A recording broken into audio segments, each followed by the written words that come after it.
کیا education, technology اور science, اس حوالے سے ہماری جو عوام ہے اس تک تمام سہولیات پرووائڈ ان کو ہو رہی ہیں، اور ہم اس میں آگے جا رہے ہیں یا ہم اس میں پیچھے جا رہے ہیں؟ اور اسی کے کمپیریزن میں اگر ہم دیکھیں کہ اس وقت کیوں یہ والا ایشو کھڑا ہوا اور اس کے اوپر اتنی بات ہو رہی ہے، اس کی وجہ یہ کہ ہم نے دیکھا کہ دنیا کی بڑی ٹیک کمپنیز جو ہیں اس کے اوپر ہمیں نظر آ رہے ہیں بھارت کے سی ای اوز. تو یہ بات کی جا رہی ہے اب کہ آخر وہ کیا ایجوکیشن سسٹم ہے، وہ کیا ڈیولپمنٹ ہے جس کی وجہ سے کوئی قوم، کوئی نیشن یا کوئی ملک ٹیکنالوجی میں اتنا آگے چلا جاتا ہے، اور اس سے زیادہ اہم بات یہ کہ ہم کیوں نہیں اتنے آگے جا پا رہے؟ شاید او آئی سی انڈرسٹینڈ کرتی ہے، پاکستان تو انڈرسٹینڈ کرتا ہی کرتا ہے کہ اس پاکستان ڈائریکٹلی امپیکٹ ہوتا ہے، لیکن کیا ویسٹرن پاورز، وہ پاورز جو کہ سینکشنز بھی لگا چکی ہیں، وہ انڈرسٹینڈ کرتی ہیں یا نہیں کرتی؟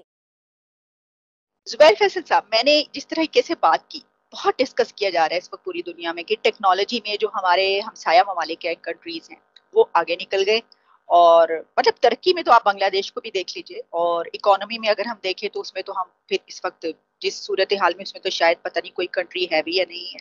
آپ اس چیز کو کیسے دیکھ رہے ہیں، کیونکہ آپ اس کے ایکسپرٹ ہیں؟ کوئی کنٹری کس طریقے سے ایسے اوپر جاتا ہے؟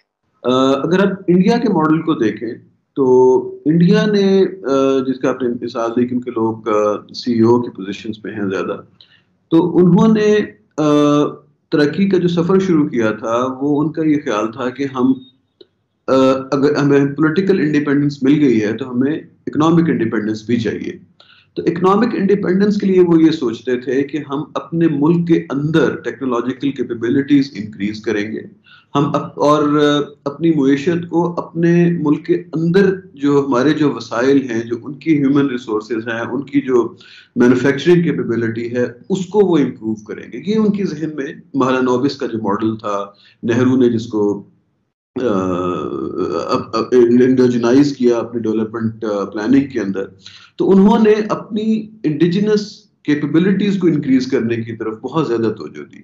اور اتنی جلدی انہوں نے اپنی اکانومی کو اوپن نہیں کیا. انہوں نے کہا کہ ہم کمپٹیشن بعد میں بنائیں گے، پہلے ہم اپنی کیپیبلٹیز انکریز کریں گے. تو انہوں نے سائنس اینڈ ٹیکنالوجی اور کیپٹل گڈس مینوفیکچرنگ، جسے آپ کہتے ہیں کہ مشین میکنگ، مشینز کیپیبلٹی حاصل کرنے کی طرف توجہ انہوں نے مبذول رکھی.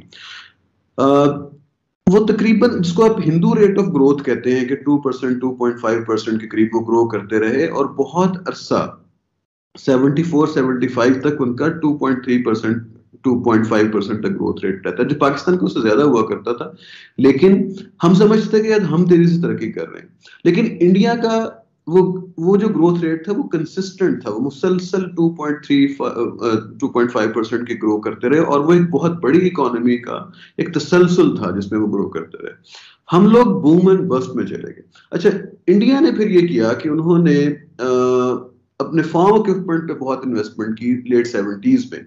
اچھا، اس کے ساتھ جو وہ چیز جو میں سمجھتا ہوں کہ بہت کریٹیکلی امپورٹنٹ ہے وہ یہ تھا کہ انہوں نے انڈین انسٹیٹیوٹ آف ٹیکنالوجی جو ہے وہ انہوں نے ایک جال بچھایا اپنے ملک کے اندر، کہ وہ ابھی بھی آپ کو جتنے سی ای اوز نظر آتے ہیں اس ساؤتھ انڈیا سے ان پرٹیکولر جو آپ کو نظر آتے ہیں، یہ انڈین انسٹیٹیوٹ آف ٹیکنالوجی کی پیداوار ہیں.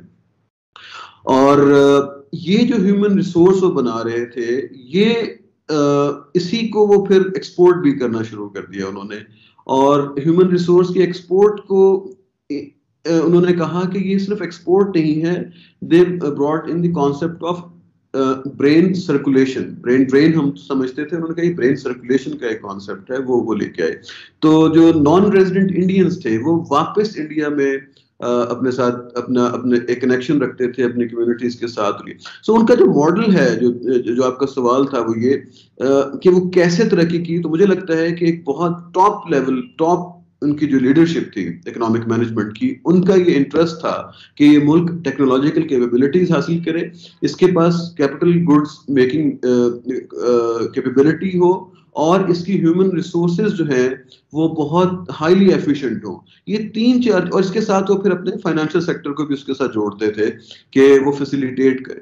اس میں سکسیس بھی ہے، فیلئر بھی ہے، لیکن at this moment India is not only one of the biggest markets in the world, but also they have potential to grow even further. ان کے پاس human resource capabilities ہیں، اور ان کے پاس مینوفیکچرنگ کی کیپیبلٹیز ہیں ان کے پاس, فائنینشیل سیکٹر کی capabilities ہیں, سو they are rightly position. سو یہ وہ ماڈل ہے, یہی وہ ماڈل ہے جو کسی حد تک مائنس آپ وہ نکال دیں جو امپورٹ سبسٹیوشن کا ان کی پالیسی تھی.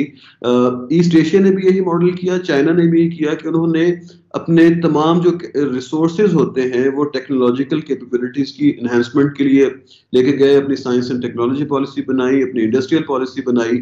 یہی جاپان نے کیا, یہی آپ کہتے ہیں ایسٹ ایشیا کی انہوں نے بھی یہی کیا, چائنا بھی اسی کو ایمولیٹ کرا, انڈیا نے بھی اسی پروسیس سے کیا. اگر ہم نے بھی ترقی کرنی ہے تو شاید اسی طرح سوچنا ہوگا. پہلا تو میرا آپ سے سوال یہ ہوگا کہ ہم نے ایسا کیوں نہیں کیا. اگر ہمارے نیبرنگ کنٹریز یہ سوچ رہے ہیں, ایک ہی وقت میں جو ہے وہ آزادی ملی اور اس کے بعد اب جو بنگلہ دیش آپ دیکھ لیجئے اور انڈیا کو دیکھ لیجئے, ہم جن کی بات کریں, اگر انہوں نے یہ ماڈل اڈاپٹ کیا, ٹھیک ہے نا, چلے ہم کہتے ہیں چائنا, ہم دور نہیں جاتے, ہم کہتے ہیں وہ تو دور کے کنٹریز تھے, ہمیں خیال نہیں آیا ہم کا. ہمارے تو بہت قریبی کنٹریز نے یہ ماڈل اڈاپٹ کیا, انہوں نے اپنا جو ہے وہ اس میں انویسٹ کیا, اپنے لوگوں میں, اپنے ہیومن ریسورس میں, اور ان کو کہاں کا کہاں پہنچا دیا. اور اس وقت بھی آپ دیکھ لیجئے, آپ لاسٹ 2 ڈیکیڈز دیکھ لیجئے, اس میں جس طریقے سے جو ہے وہ اوپر گئے ہیں اور اب وہ جہاں پہنچے ہوئے ہیں. سوال میرا یہ ہے کہ ہم نے یہ ماڈل اڈاپٹ کیوں نہیں کیا. دیکھیں, پاکستان کی جو پاکستان کا پرابلم یہ رہا ہے کہ پاکستان میں ایک تو پاکستان کی جو اکنامک گروتھ سٹارٹ میں تو بہت اچھی تھی ان کی. سٹارٹ اگر آپ دیکھیں, if you go back to 1950s 1960s early 60s جو ہیں, اس میں پاکستان کو کہا جاتا تھا کہ Pakistan is going to be the next California. Pakistan کی گروتھ ماڈل بہت اچھا تھا, پاکستان کی گروتھ ریٹ بہت اچھا تھا, 16% سے یہ سٹارٹ ہوئے, بڑی تیزی سے انہوں نے کمرشل کیپٹل کو انڈسٹریل کیپٹل میں کنورٹ کرنا شروع کیا, انڈسٹریل ڈیولپمنٹ آرگنائزیشنز انہوں نے بنائی. ایک پاکستان کا سٹارٹ بہت اچھا تھا, وہ اس پہ کوئی دو رائے نہیں ہے. اور یہ آئیڈیا ان کا بھی تھا کہ اگر ہم نے پولیٹیکل انڈیپینڈنس لے لی ہے تو ہم نے اکنامک انڈیپینڈنس بھی لینی ہے, اور اکنامک انڈیپینڈنس اس وقت تک نہیں ہو سکتی جب تک کہ ہم انڈسٹریلائز نہیں کرتے, اور انڈسٹریلائز کرنے کے لیے ان کو وہی سائنس اینڈ ٹیکنالوجی اور وہ سارا کچھ کرنا تھا. somehow پاکستان کا جو کہیں کہ گھوڑا پانی پینے سے رک گیا, وہ شاید پاکستان کی فارن پالیسی چوائسز کا بھی اس میں کوئی دخل ہے. اور کسی حد تک پھر یہ کہ ہم نے جو انٹرپرینوریل کلاس ہے یا کیپٹلسٹ کلاس ہے جو سیو کرتی ہے اور انویسٹ کرتی ہے, اس کو نیچرل طریقے سے گرو نہیں کرنے دیا. اس میں کہیں ہم عجیب و غریب طریقے سے یہ اسٹیٹ کی جو مشنری تھی, جو آفیشلز تھے, وہ اس کو ڈسٹارٹ کرتے رہے ہیں. ڈسٹارٹ ان دا سینس کہ فائنینشیل کیپٹل ان لوگوں کو اویلیبل ہوتا تھا جو رجیم کا ساتھ دیتے تھے. رجیم ہمارے ہاں پولیٹیکل نہیں تھے, وہ کسی اور طریقے سے آتے تھے, تو وہ اس کے اندر ایک ڈسٹارشن آتی گئی.